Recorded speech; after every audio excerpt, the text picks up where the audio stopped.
notre rendez-vous avec l'aventurier. Notre aventurier, le numéro 1 français, c'est tout de suite. Radio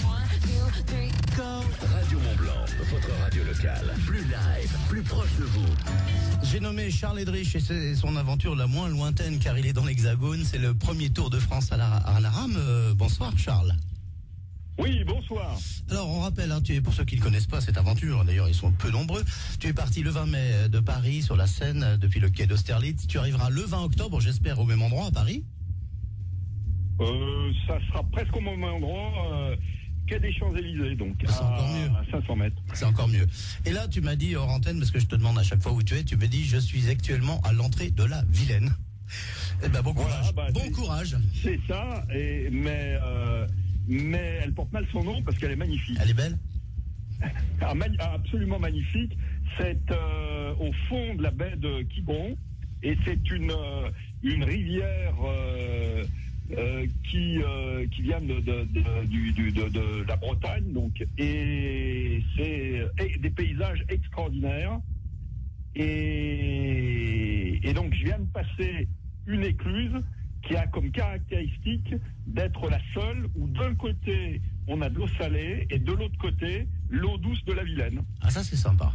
Alors ta prochaine étape ce sera Saint-Malo, hein, de beaux endroits. Tu as vraiment vécu une belle aventure encore là. C'est bon, en partant sur ce Tour de France, je pensais effectivement, je savais que ça allait être magnifique, sauvage, très varié.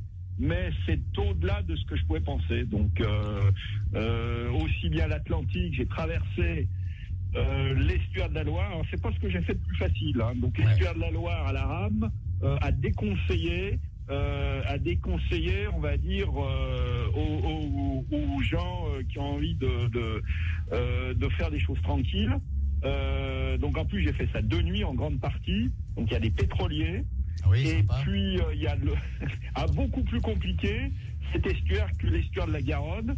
Et là, j'ai vraiment un moment été sous pression maximum. Heureusement, c'était le lever du jour.